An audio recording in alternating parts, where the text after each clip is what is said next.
Hello दोस्तों, कैसे हो दोस्तों। आप सभी का 12th क्लास की केमिस्ट्री की क्लास में आपका हार्दिक स्वागत है। दोस्तों, हम पढ़ रहे हैं 12th क्लास की केमिस्ट्री का चैप्टर नंबर 1। चैप्टर का नाम है सॉलिड स्टेट, ठोस अवस्था। दोस्तों, पिछली क्लास में हमने एकक कोशिकाओं के प्रकार पढ़े थे अवयवी कणों की व्यवस्था के आधार पर। मैंने आपको बताया था कि अवयवी कणों की व्यवस्था के आधार पर एकक कोशिकाएं 4 प्रकार की हैं, याद है। एक तो बताई थी आद्य या सरल एकक कोशिका, जिसमें अवयवी कण केवल कहाँ विद्यमान होते हैं, कोनों पर। ध्यान है, जैसे मैंने ये बनाई, ये एकक कोशिका है और इसमें अवयवी कण केवल कोनों पर हैं। क्लियर, केवल कोनों पर हैं, तो ये कैसी एकक कोशिका है, आद्य या सरल। सही है। अवयवी कण कोनों के अतिरिक्त एक एकक कोशिका के बीचों बीच भी है। अब ये बन चुकी है अंतः केंद्रित एकक कोशिका। क्लियर। अवयवी कण सभी कोनों पर हैं और सभी 6 फलकों के मध्य में हैं। इन सभी कोनों पर हैं और इन सभी फलकों के बीच में है। तो अब यह कौन सी बन चुकी है, फलक केंद्रित एकक कोशिका। क्लियर। अवयवी कण सभी कोनों पर और कोई भी 2 आमने सामने के फलकों के बीच में, दिख रहा होगा आपको ब्लैक बोर्ड पर, एक ऊपर वाले फलक के और एक नीचे। अब ये बन गई है कौन सी, अंत्य है केंद्रित। तो इस तरह से अवयवी कणों की व्यवस्था के आधार पर मैं आपको बता चुका हूं कि एकक कोशिकाएं कितने प्रकार की हैं, 4 प्रकार की हैं। अब हम आगे बढ़ते हैं और आज यहां से स्टार्ट करते हैं। टॉपिक पढ़ेंगे हम एकक कोशिका के पैरामीटर।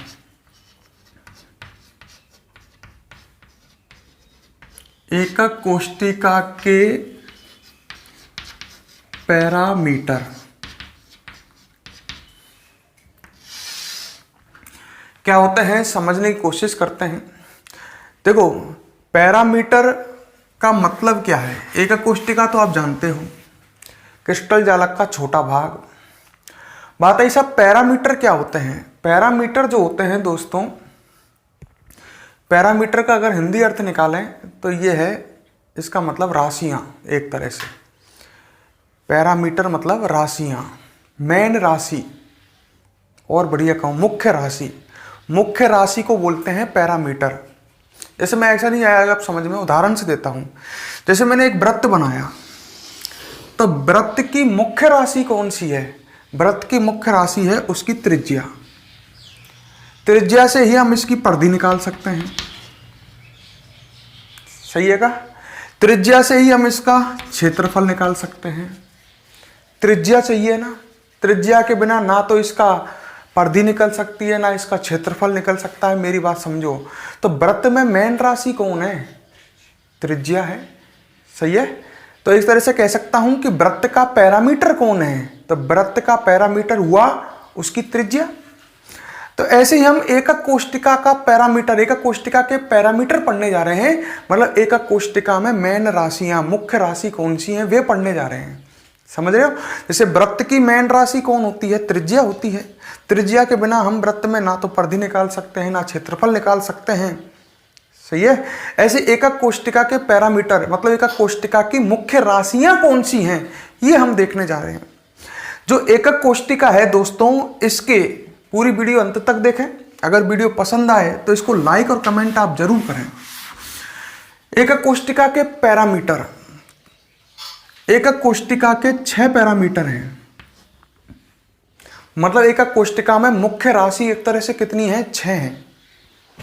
वृत्त में तो केवल एक ही है, वाल थोड़ी देर पहले बताया था, त्रिज्या। पर एकक कोशिका जो होती है, इसके पैरामीटर मतलब इसकी मुख्य राशियां एकक कोशिका की कितनी है, 6 हैं। अब वे 6 राशि हैं कौन सी। एक तो है, देखो जैसे ये एकक कोशिका है, बड़े ध्यान से देखना। इसमें ये 6 राशियों की बात कर रहा हूं मैं, ये कौन सी हैं इनको देख लो सामने और समझ लो ढंग से। जैसे ये एकक कोशिका बनी हुई है, मान लो ये एकक कोशिका है। सही है। तो एकक कोशिका के 6 पैरामीटर अब वे हैं कौन से। मैं कोई कोना लेता हूं, जैसे इस कोने को ले लेता हूं। कोना समझ गए, कोना समझ गए। अच्छा, इसमें कोने कितने हैं मुझे बताओगे। 8 हैं। 4 नीचे और 4 ऊपर। सही है। कोने पर मुझे ये बताओ कितनी रेखाएं आकर के मिल रही हैं? 3। ये रेखाएं कौन है? ये किनारे हैं। बातों को ढंग से क्लियर कर लेना। कोने पर किनारे आकर के मिलते हैं। अपने कमरे में देखो, जिस कमरे में आप बैठे हुए हो, कोई भी कोना ले लीजिए, ले लिया। अब उस कोने पर देखो आप 3 किनारे आकर के मिल रहे हैं। एक किनारा ये गया, एक किनारा ये गया और एक किनारा ये आ गया। सही है क्या? तो 3 किनारे मिलकर के कोना बना रहे हैं। सिंपल भाषा में कहूं तो मैं, तो एकक कोष्टिका के किसी कोने पर मिलने वाले 3 किनारों की लंबाई, एक किनारे की लंबाई जैसे a है, दूसरे किनारे की लंबाई b है और तीसरे किनारे की लंबाई c है। सही है। तो ये 3 पैरामीटर तो ये हो गए एकक कोष्टिका के। कौन से? किसी कोने पर मिलने वाले 3 किनारों की लंबाइयां, ए, बी और सी। किसी की भी ए मान लो, किसी की बी मान लो, किसी पे सी। भाई कोने पर 3 किनारे मिल रहे हैं, आकर के उन तीनों किनारों की लंबाई ए, बी और सी। 3 पैरामीटर तो ये हो गए एकक कोष्टिका के। और 3 पैरामीटर हो गए इनके बीच के कोण। भाई इनके बीच में भी तो 3 कोण होंगे, एक ए और बी के बीच में, एक बी और सी के बीच में और एक ए और सी के बीच में। समझ रहे हो क्या? इधर देख लो आपके कमरे में जिसमें आप बैठे हुए से किसी कोने को देखो तो 3 कोण होंगे आगे दिखेंगे आपको। एक कोण ये हो जाएगा, एक ये हो जाएगा और एक ऊपर वाला हो जाएगा ना। सही है। और इन कोणों को बोल सकते हैं अल्फा, बीटा और गामा। ऐसे बना देता हूं और समझ लो यार। या कोने पर 3 किनारे आकर के मिल रहे हैं तो ये 3 पैरामीटर तो हो गए इन किनारों की लंबाई ए, बी, सी। और 3 इनके बीच के कोण हो गए, किसी को भी अल्फा मान लो, किसी को भी बीटा मान लो और किसी को भी गामा मान लो। तो कुल 6 पैरामीटर हो गए ना है। तो एकक कोष्टिका की 6 मेन राशियां हैं, 6 पैरामीटर हैं। अब तीनों को याद रखना। एक तो है 3 अक्षीय लंबाइयां, 6 पैरामीटर हैं। 3 तो क्या है? अक्षीय लंबाइयां। अब ये अक्षीय लंबाइयों का मतलब समझ लो पहले तो। क्या बताया मैंने? अक्षीय लंबाइयां क्या होती हैं? किसी कोने पर मिलने वाले 3 किनारों की लंबाइयां, इन्हें बोलते हैं अक्षीय लंबाइयां। तो 3 पैरामीटर तो ये हैं ए, बी, सी। किसी कोने पर मिलने वाले 3 किनारों की लंबाई ए, बी और सी। 3 पैरामीटर तो ये हो गए। और 3 पैरामीटर और बताए थे जिन्हें बोलेंगे अक्षीय कोण। अब अक्षीय कोण का मतलब भी आपको क्लियर कर लो। इन किनारों, जो कोने पर ये 3 किनारे मिल रहे हैं, इनके मध्य के कोण। सही है का? अल्फा, बीटा और गामा। तो कुल कितने पैरामीटर हो चुके हैं? 6 पैरामीटर हो चुके हैं। अल्फा, बीटा और गामा, कुल 6 पैरामीटर हो गए। क्लियर? तो ये आपको याद रखना है। अब बात आई साहब, इन्हें क्यों बता रहे हूं? एकक कोष्टिका में मैंने 6 मेन राशियां मानी हैं, 6 पैरामीटर माने हैं। 3 तो अक्षीय लंबाइयां, समझ गए, किसी कोने पर मिलने वाले 3 किनारों की लंबाइयां। और 3 मैंने बताए अक्षीय कोण, अर्थात कोने पर मिलने वाले किनारों के बीच के कोण, अल्फा, बीटा और गामा। क्लियर? अच्छा, इन पैरामीटरों में संबंध के आधार पर हम एकक कोष्टिकाओं को आगे एक बार और वर्गीकृत करेंगे। ये जो पैरामीटर है 6, इनमें आपस में संबंध के आधार पर हम एक बार और एकक कोष्टिकाओं को क्या करेंगे? वर्गीकृत। हमने पहले भी पिछली क्लास में एकक कोष्टिकाओं को वर्गीकृत किया था अवयवी कणों की व्यवस्था के आधार पर। और एकक कोष्टिकाएं मैंने कितने प्रकार की बताई थी? 4 प्रकार की। तो एक वर्गीकरण तो पहले किया था, वो तो किसके आधार पर किया गया था? अवयवी कणों की व्यवस्था के आधार पर। हम अब एक और वर्गीकरण करेंगे एकक कोष्टिकाओं का, पर यह वर्गीकरण जो आपके सामने किया जाएगा, यह वर्गीकरण किया जाएगा इन पैरामीटरों के मध्य संबंध के आधार पर उससे पहले आप यहां तक लिख लो, फिर आगे बढ़ाएंगे टॉपिक। हेडिंग डालो, एकक कोष्टिका के पैरामीटर। एकक कोष्टिका के पैरामीटर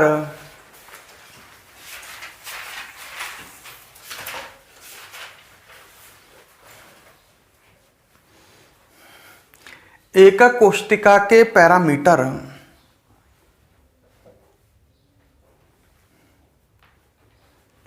डाल दिया। लिखो इसमें एकक कोष्टिका के 6 पैरामीटर होते हैं। एकक कोष्टिका के 6 पैरामीटर होते हैं।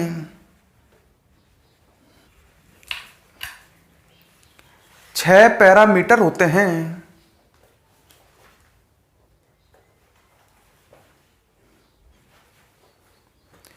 छह पैरामीटर होते हैं।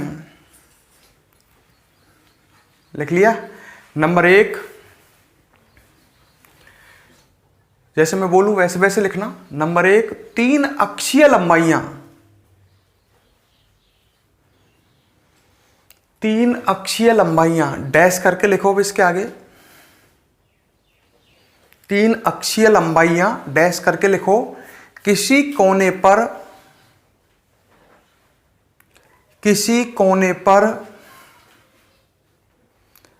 मिलने वाले 3 किनारों की लंबाइयां। किसी कोने पर मिलने वाले 3 किनारों की लंबाइयां। एक बार ब्लैक बोर्ड पर और देख लो। ठीक है, जैसे ये कोना है आपको दिख रहा होगा, इस पे 3 किनारे मिल रहे हैं, 1, 2 और 3। इन किनारों की लंबाइयां समझ गए। कोष्टक में लिख लो A, B, C। क्लियर। और नंबर 2 डालो 3 अक्षीय कोण।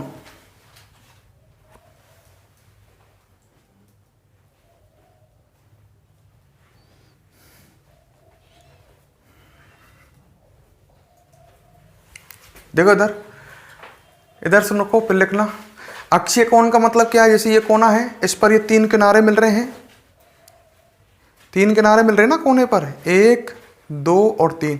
इनके बीच के जो 3 कोण होंगे, एक ये वाला कोण, एक ये वाला कोण और एक ये वाला कोण। सही है। इन्हें बोलेंगे अल्फा, बीटा व गामा। क्लियर। तो 3 अक्षीय कोण डैश करके लिखो। कोने पर मिलने वाले तीनों किनारों के मध्य के कोण। कोने पर मिलने वाले तीनों किनारों के मध्य के कोण। तीनों किनारों के मध्य के कोण।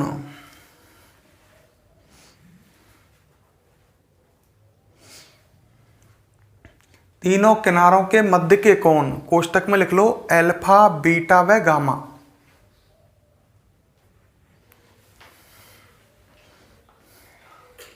ठीक है।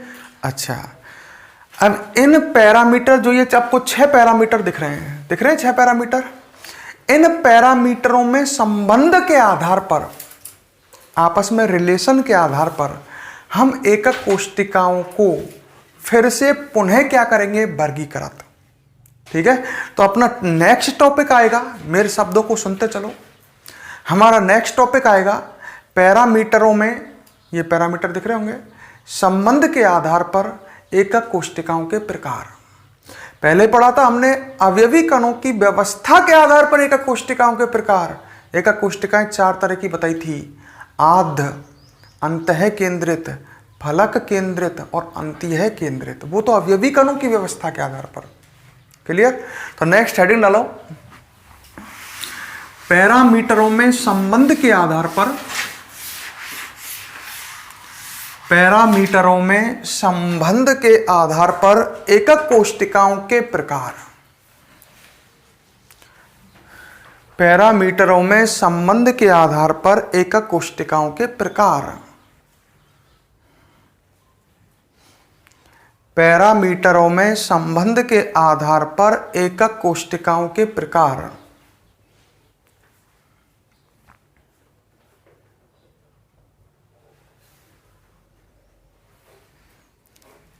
ठीक है। अब सुनो, पैरामीटरों में संबंध के आधार पर दोस्तों जो एकक कोष्टिकाएं हैं, सामने ध्यान दो, पैरामीटरों में संबंध के आधार पर जो एकक कोष्टिका हैं वो 7 प्रकार की हैं। ठीक है, अब वे 7 प्रकार की हैं, कौन कौन सी हैं? मैं मेरी बात दोबारा कह देता हूं। पैरामीटरों में संबंध के आधार पर एकक कोष्टिकाएं कितने प्रकार की हैं? 7 प्रकार की हैं। क्लियर? अच्छा, है कौन कौन सी? पहली है घनीय एकक कोष्टिका। कौन सी है? घनीय।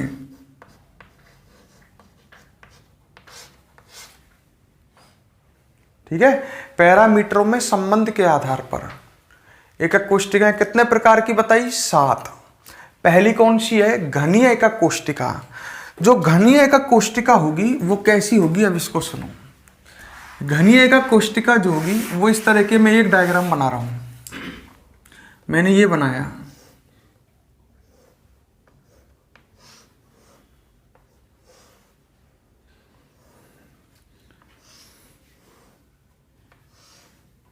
ठीक है, ये कैसी एकक कोष्टिका मान लेते हैं हम? घनीय एकक कोष्टिका है ना। अब नाम से लग रहा है ये घनीय, घन शेप की एकक कोष्टिका है, घन आकृति की। और घन में आपको पता होगा, आपने पढ़ा होगा कि घन में सभी किनारों की लंबाई अर्थात सभी भुजा की लंबाई बराबर होती है। होती है नहीं होती? भाई घन में कुल 12 किनारे होते हैं, ये तो क्लियर है ना। 12 किनारे, ये देख ले यार, 4 तो ऊपर हो गए, दिख रहे हैं 4 किनारे, 4 किनारे नीचे हो गए, दिख रहे हैं 4, 1 2 3 और 4, और 4 ये खड़े भी तो हैं। अपने कमरे में देख लो ना, घन में किनारे कितने हैं? 12। 4 किनारे छत पर दिख रहे होंगे आपको, हैं? 4 नीचे दिख रहे होंगे, और ये 4 साइड में खड़े किनारे दिख रहे होंगे। तो घन के बारे में याद रखें, घन में कोने कितने हैं? कोने तो हैं 8, कोने तो हैं 8, 4 ऊपर और 4 नीचे। कोने वे हैं जिन पर 3 किनारे आकर के मिलते हैं। सही है, घन में कोने 8 हैं, घन में किनारे 12 हैं, और घन में फलक 6 हैं। फलक दीवार, ऊपर फलक नीचे फलक, समझ गए? और 4 साइड में। क्लियर मेरी बात? अच्छा, बात आगे बढ़ा रहे थे। घन है, ये घन जैसी आकृति की एकक कोष्टिका है, घनीय एकक कोष्टिका। तो इसमें जिसे जो ये सभी किनारे हैं ये बराबर होंगे। घन में किनारे मतलब भुजा, घन में सभी किनारों की लंबाई, सभी भुजाओं की लंबाई एक समान होगी, जब तो घन है वो। सही है। अच्छा, तो यहां पैरामीटरों में संबंध क्या आएगा? पैरामीटरों में संबंध आएगा घनीय एकक कोष्टिका के लिए a बराबर b बराबर c। अरे किसी कोने पर मिलने वाले ये तीनों किनारों की लंबाई ABC बराबर नहीं होगी क्या? होगी, क्योंकि जो घन होता है उसमें सभी भुजाओं, सभी किनारों की लंबाई बराबर होती है। क्लियर?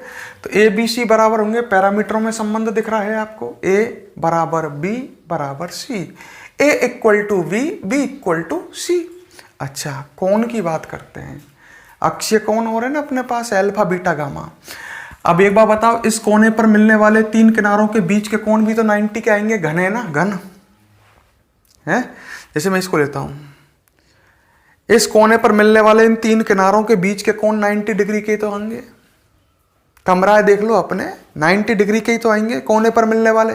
तो यहां पर एक बात और आ गई, अल्फा बराबर होगा बीटा के, बीटा बराबर होगा गामा के, और ये तीनों कितने डिग्री के होंगे? 90 डिग्री। अल्फा भी 90, बीटा भी 90, गामा भी 90, और तीनों बराबर हैं। तो घनीय एकक कोष्टिका आपने देखी पैरामीटरों में संबंध के आधार पर, और उसके पैरामीटरों में आपने संबंध भी देख लिया। A बराबर B बराबर C, अल्फा बीटा गामा बराबर हैं, और कितने डिग्री के हैं? 90 डिग्री के हैं। याद रखने की कोशिश करें। क्लियर? घनीय एकक कोष्टिका। फिर अगली पे आए अपन, 7 तरह की बताई मैंने पैरामीटरों में संबंध के आधार पर। आपने पहली देखी घनीय एकक कोष्टिका। अब घनीय के बाद आगे बढ़ते हैं अपन, नेक्स्ट द्विसमलंबाक्ष। कौन सी एकक कोष्टिका? द्विसमलंबाक्ष। याद रखने की कोशिश करें, द्विसमलंबाक्ष। अब ये कैसी है साहब, ये भी एकक कोष्टिका है, द्विसमलंबाक्ष एकक कोष्टिका। एक बात सोचो आप, प्रैक्टिकली सोचना, ये आपके सामने एक घनी एकक कोष्टिका बना रखी है मैंने, ठीक है। अब आपको सोचना पड़ेगा अपने दिमाग से। इसको मैं बगल से खींच देता हूं, खींच दी, मान लो ये मैंने ऐसे खींची जोर लगा करके और ये लंबी हो गई, तो ये भुजा जो है अब इन दोनों भुजाओं के बराबर नहीं रहेगी। कोने पर देख, कोने पर, इस कोने पर जब मैं इसे ऐसे खींच रहा हूं तो इस भुजा की लंबाई बढ़ जाएगी, बढ़ जाएगी।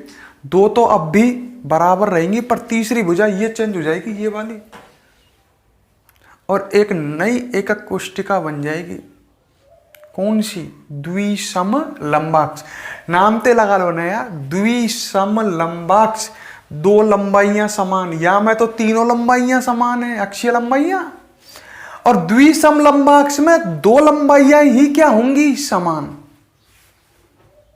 समझ रहे हो मेरी बात को?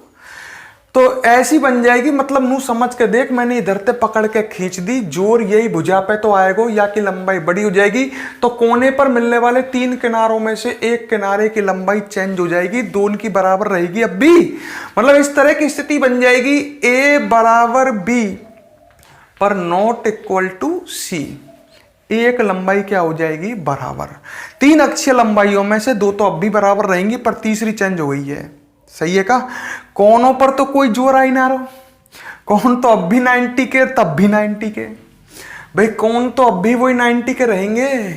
कोनों पर क्या फर्क पड़ रहा है? इस कमरे की दीवार को मैं खिसका के ले जाऊं पल्ल्या को, तो कोनन पर क्या इफेक्ट पड़ जाएगा? कौन तो अब भी 90 के रहेंगे ना। तो इसमें भी तीनों कौन तो अब भी 90 के रहेंगे, बराबर रहेंगे, अल्फा बीटा गामा बराबर रहेंगे और 90 डिग्री के रहेंगे। तो कौन सी बनी? द्विसमलंबाक्ष। दो हो गई। तो ऐसे याद रखो, घनी एकक कोष्टिका को एक बगल से पकड़ के खींच दिया, द्विसमलंबाक्ष बन गई। सही है। अब अगली आई विषमलंबाक्ष।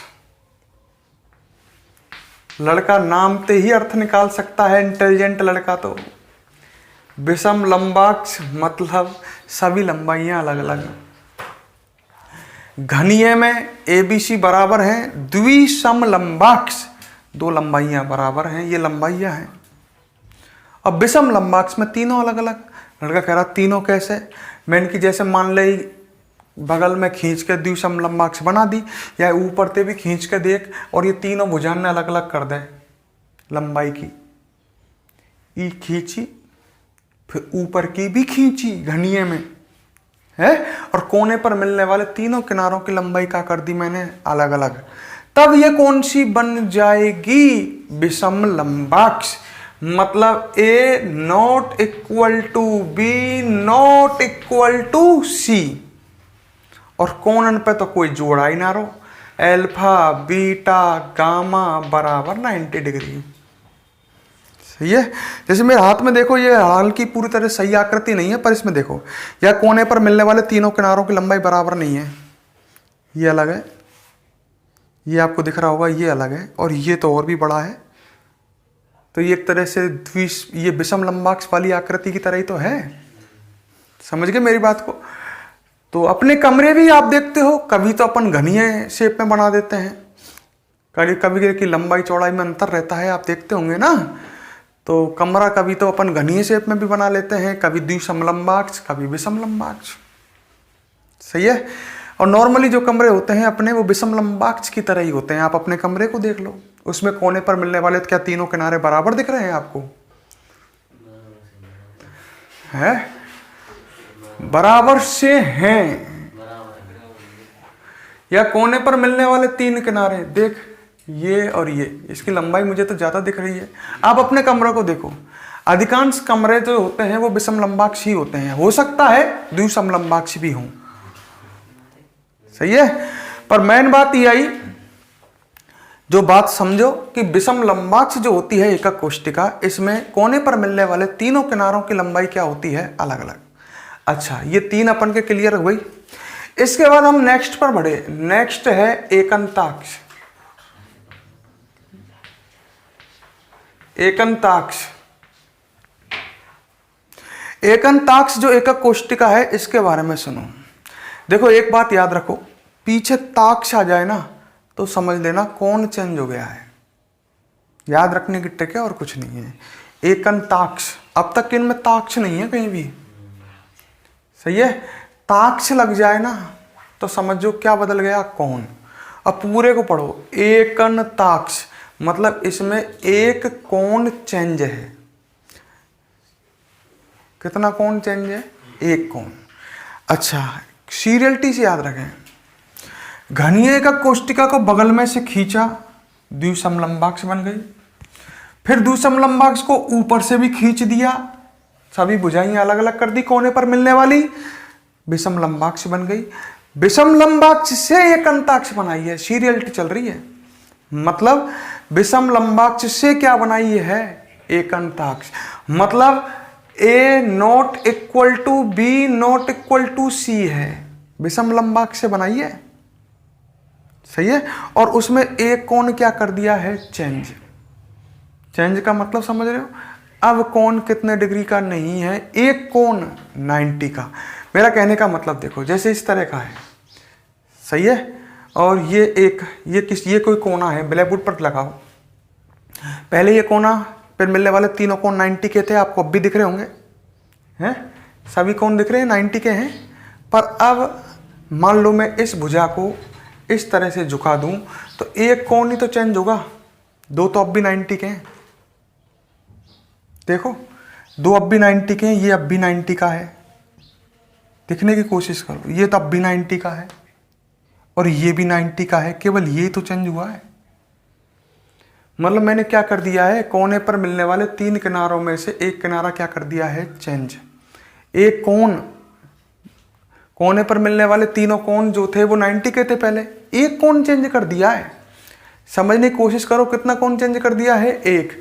और एक कोण चेंज करते ही वो अब कितने डिग्री का नहीं है, 90 डिग्री का नहीं है, ठीक है।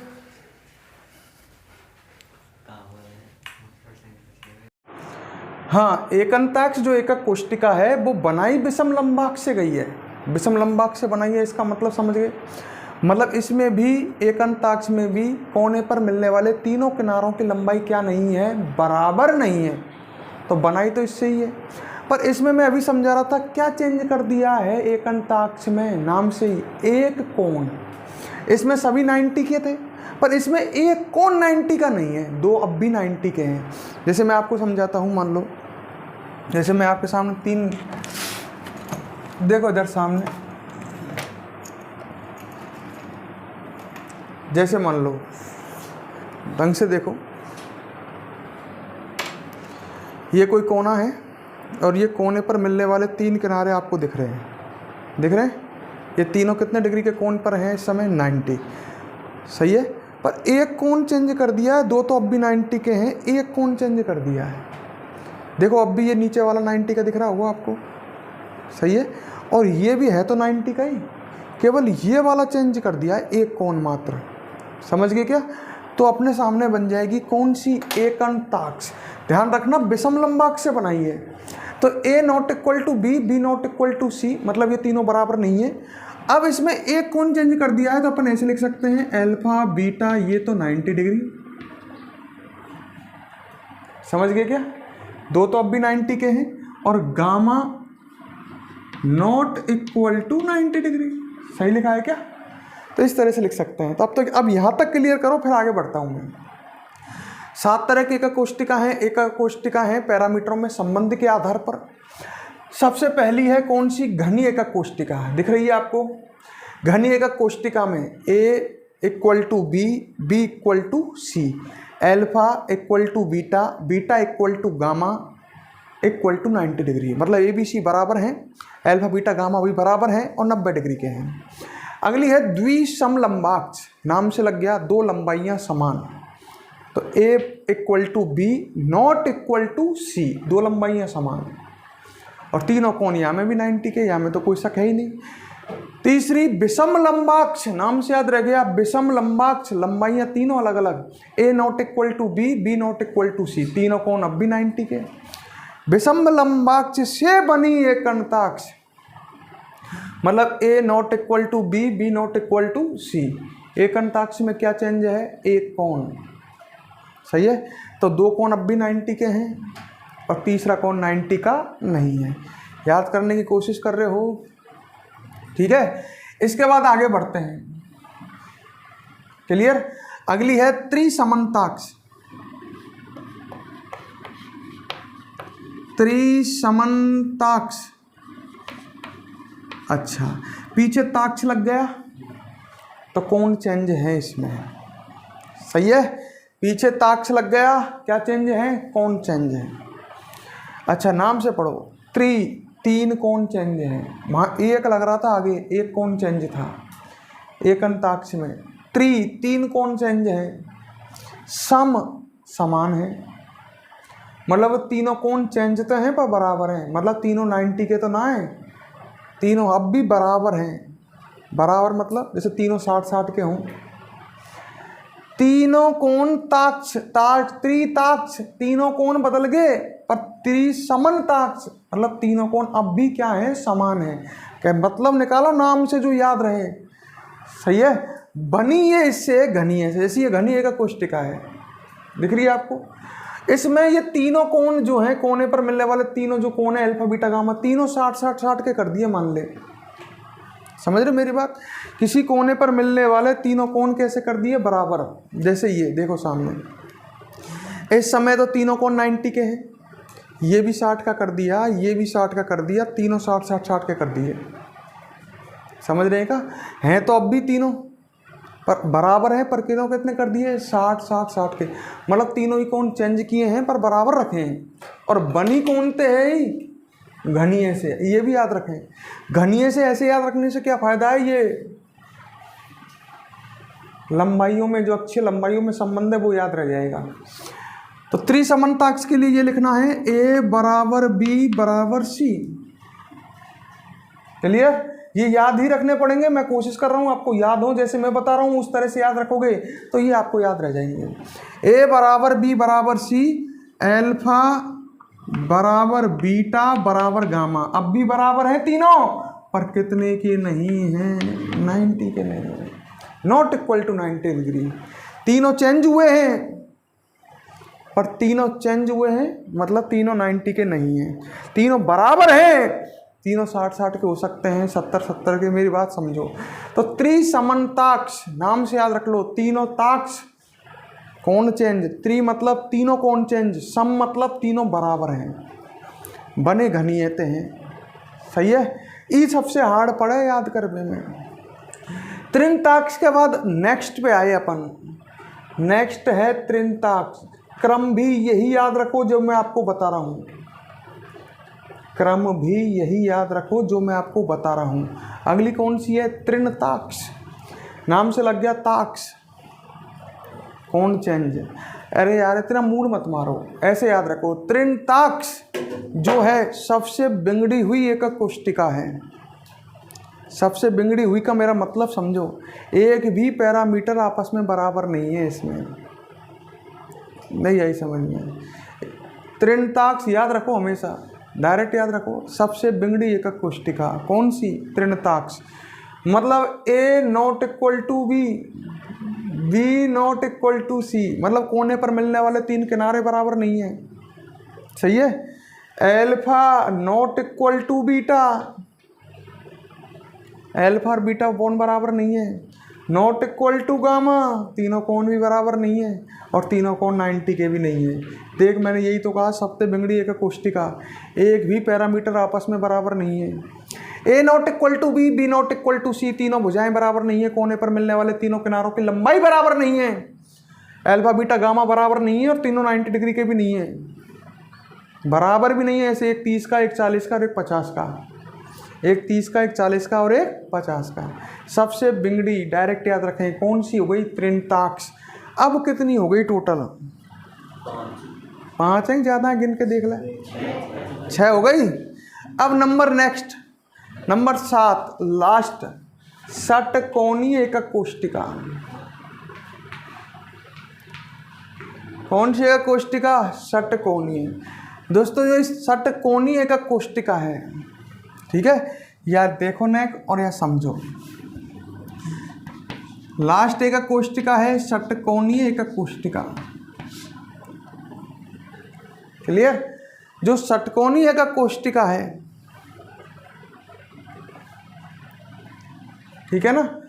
अब इसके बारे में ढंग से सुनना। सबसे अलग इन सातों एकक कोष्टिकाओं में सबसे अलग तरह की है कौन सी? षटकोणीय।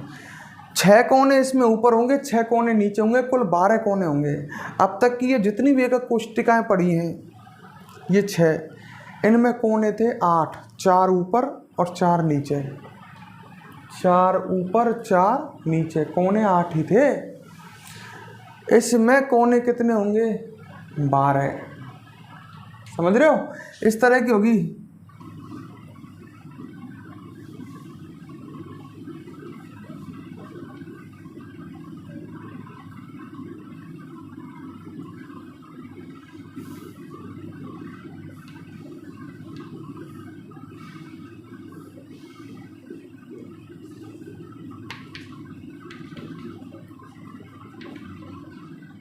इस तरह की होगी ये। 12 कोने होंगे, 1 2 3 4 5 6 कोने। देख प्रत्येक कोना ही कोना है, देख 3 किनारे आके मिल रहे हैं यहाँ पे। सही है का? तो 6 कोने ऊपर होंगे और 6 कोने कहाँ होंगे? इसमें नीचे होंगे। कुल 12 कोने होंगे। सही है। अच्छा, सबसे पहले बात आई ABC की। ABC ध्यान है, किसी कोने पर मिलने वाले 3 किनारों की लंबाई। ये कोना दिख रहा है जिस पर मैंने हाथ रखा, 3 किनारों की लंबाई। 3 किनारे दिख रहे होंगे, 2 किनारे बराबर होंगे। अरे ये षटकोण है, इसके तो ये 2 किनारे तो हो जाएंगे बराबर। सही है का? और ये बराबर नहीं होगा। कौन से कोष्टिका में? षटकोणीय में। तो ये 2 तो बराबर होंगी, एक बराबर नहीं। सिंपल भाषा में कहूँ, A बराबर B not equal to C। किसी कोने पर मिलने वाले 3 किनारों में से इसमें 2 किनारे तो बराबर होंगे, एक किनारा बराबर नहीं होगा। सही है। ये तो किसकी बात हो गई है? ये तो हो गई ABC की, अक्षीय लंबाइयों की। अब बात करते हैं इसमें अक्षीय कोणों की। कोने पर मिलने वाले 3, समझ गए होंगे, मतलब किसी कोने पर मिलने वाले 3 भुजाओं के बीच के कोण है, कोणों की बात करें। देखो इधर, ये कोण तो 120 का होगा भाई, ये षटकोण है। और षटकोण में कोण होते हैं 120 120 के।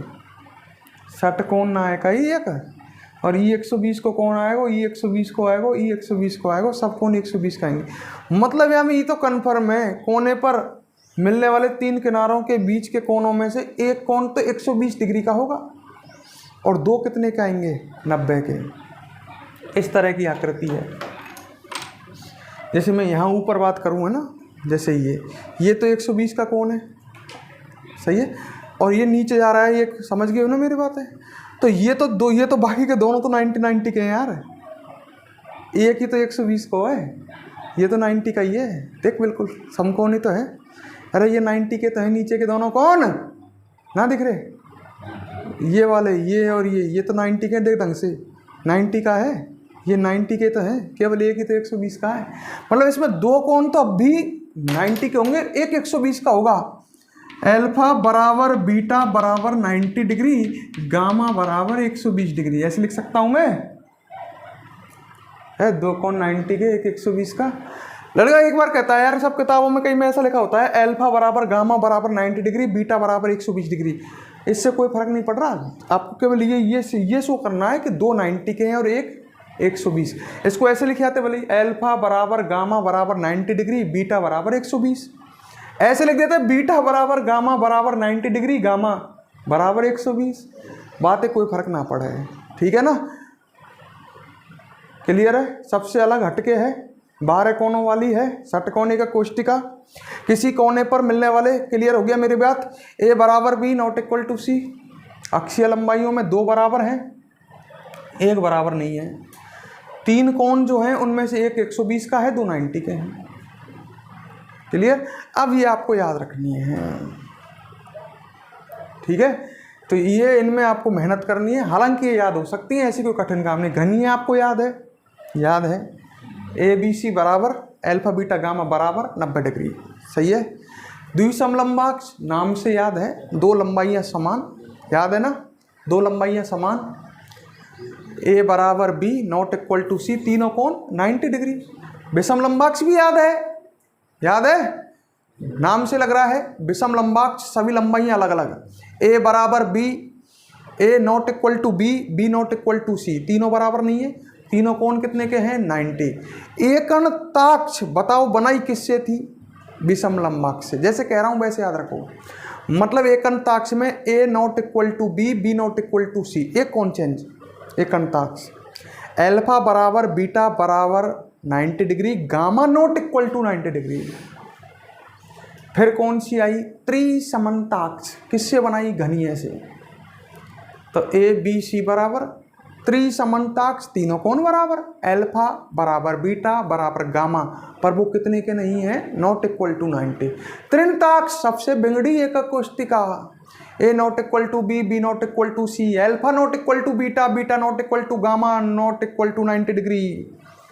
सबसे हट के एकक कोष्टिका षटकोणीय एकक कोष्टिका। क्लियर, ए दो भुजा बराबर कोने पर मिलने वाले, ए बराबर बी नॉट इक्वल टू सी, मध्य के कोण दो 90 के, अल्फा बराबर बीटा बराबर 90, एक 120 का, याद हो सकती हैं। क्लियर। अब बात आई साहब एक चीज़ और है किताब में, ये सारणी के रूप में बना रखे हैं बुक में, सही है।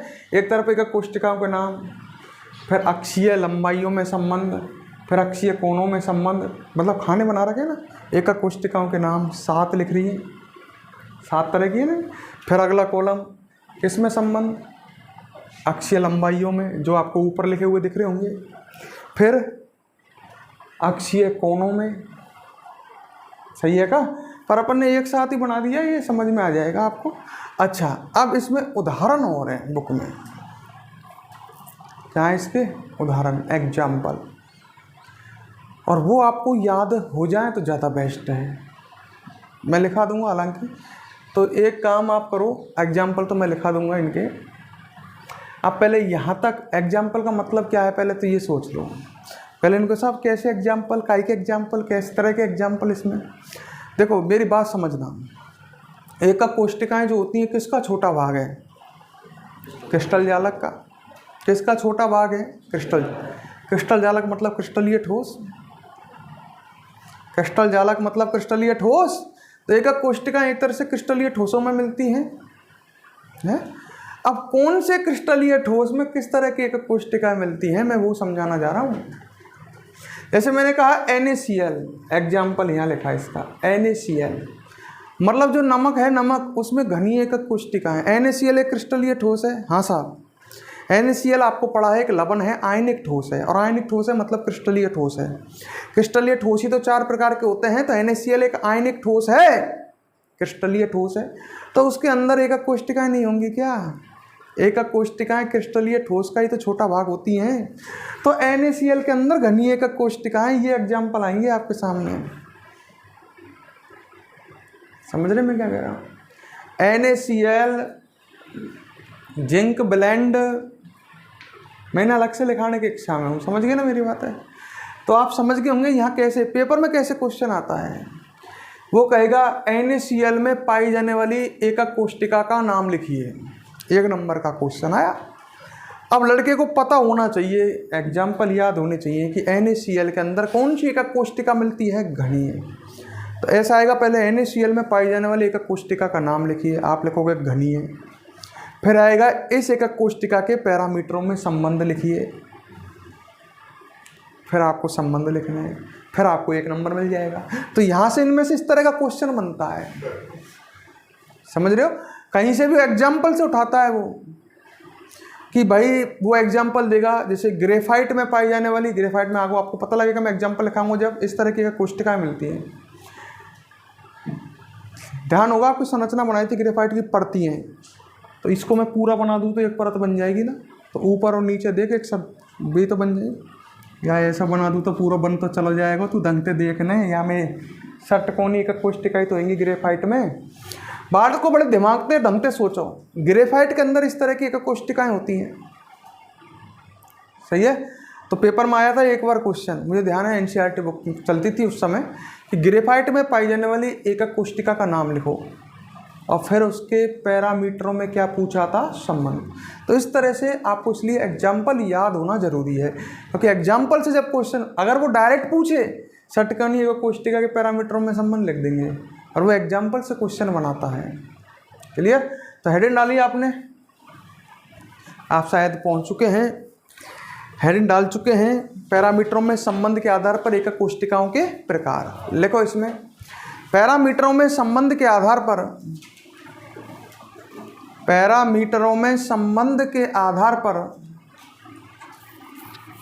एकक कोष्टिकाएं, पैरामीटरों में संबंध के आधार पर एकक कोष्टिकाएं निम्न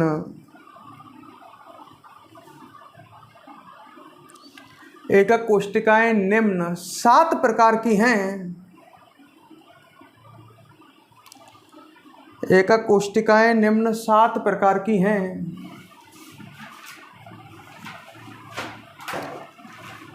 कितने प्रकार की हैं? 7 प्रकार की। दिख रही है? अब इसमें मैं भाषा तो लिखाऊंगा नहीं फालतू में, बिगर बात भीड़ करवे तो कोई फायदा ना है। या बनी रहने दूँगा, घर षटकोणीय की मिटा दूँ, बनी रहने देता हूँ आपके लिए ना। अब इसमें आप इसी तरह से घनीय लिखोगे, और उसके नीचे जैसे मैंने ब्लैक बोर्ड पर लिख रखा है इसी की इस तरह, जिससे आपको याद रहे, ऐसे की ऐसे बना दो यार। डेटो दिख तो रहा है ना ब्लैक बोर्ड पर? नहीं तो वीडियो को पॉज कर लेना और स्क्रीन बढ़ा लेना और लिख लेना। नोट करो इसे फटाफट।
जल्दी बना लो।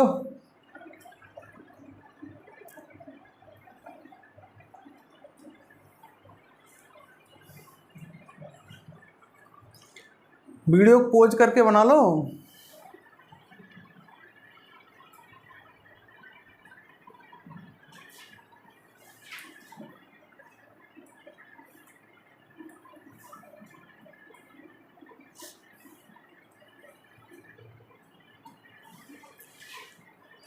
वीडियो को पॉज करो और फटाफट नोट करो।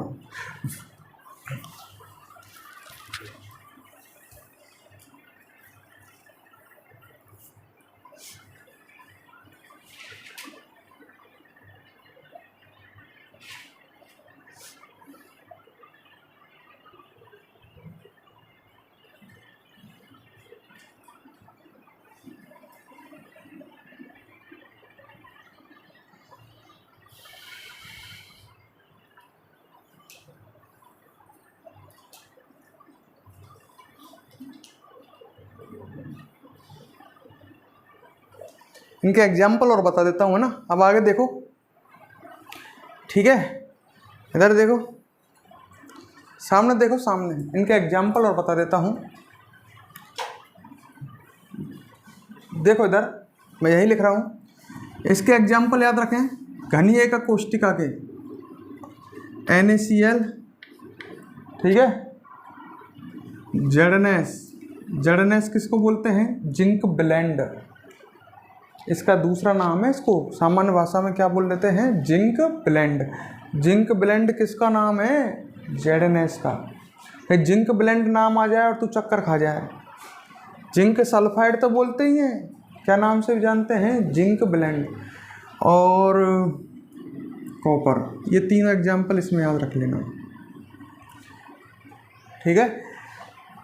ये भी आपको याद हो जाए ज़्यादा बेहतर है, क्योंकि आपको मैंने बताया था किस तरह का क्वेश्चन बना सकता है। NaCl, sodium chloride, zinc blende और कॉपर, सही है।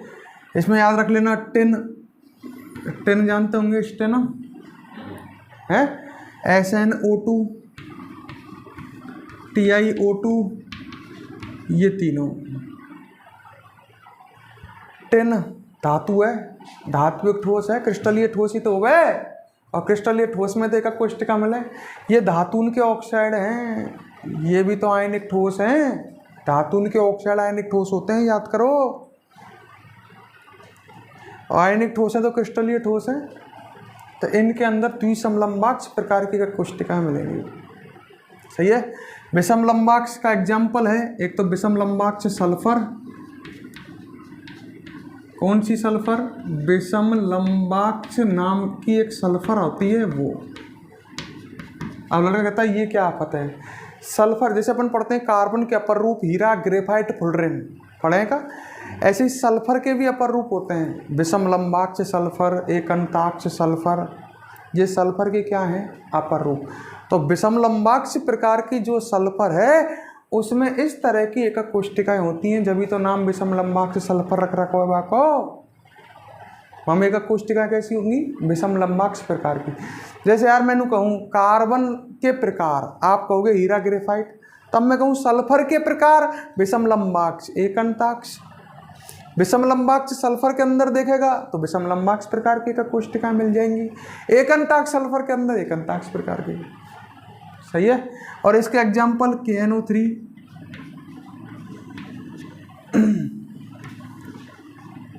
एक है शायद BaSO4, बेरियम सल्फेट। तो तीन एग्जाम्पल लिखे हैं मैंने, विषमलंबाक्ष सल्फर, KNO3, पोटेशियम नाइट्रेट लवण है, BaSO4 बेरियम सल्फेट एक लवण है, सही है। लवण है तो आयनिक ठोस है, सब क्रिस्टलीय ठोस लिख रहा हूं मैं, एक चीज देख लो आप, सही है। एकंताक्ष वाले में एकंताक्ष सल्फर, सही है का? सल्फर दो तरह की बता रहा हूँ ना, एक तो एकंताक्ष सल्फर हो जाएगी, सही है। एक ये Na2SO4.10H2O एक लवण है। ये Na2SO4 लवण है, उसमें बीच बीच में क्या उपस्थित है? जल के अणु। लवण के अंदर जल के अणु उपस्थित हैं, जो इधर अब लास्ट में लिख दिए, सही है का? Na2SO4 लवण होता है, सोडियम सल्फेट, और उसमें अंदर जल उपस्थित है। ये क्रिस्टलीकृत जल बोलते हैं, जो अंदर उपस्थित होता है। भाई क्रिस्टलीय ठोसों में आपको पता ही है अवयवी कण ढंग से व्यवस्थित होते हैं, बीच बीच में खाली जगह होती है, तो उनमें उपस्थित जल है ये। इसको याद रखें, Na2SO4.10H2O, इसको बोलते हैं ग्लूबर लवण। का नाम तो जाना है यार, ग्लूबर लवण। ग्लूबर लवण बोलते हैं इसको। तो एकंताक्ष सल्फर और ग्लूबर लवण इसके एग्जाम्पल हैं। एकनताक, सल्फर और ग्लूबर लवण, लाइट चली गई है, इसके एग्जाम्पल हैं। ठीक है, अब दिख नहीं रहा होगा। चलो यहाँ वीडियो को स्टॉप करते हैं, कल इसी से आगे आपको बताएंगे।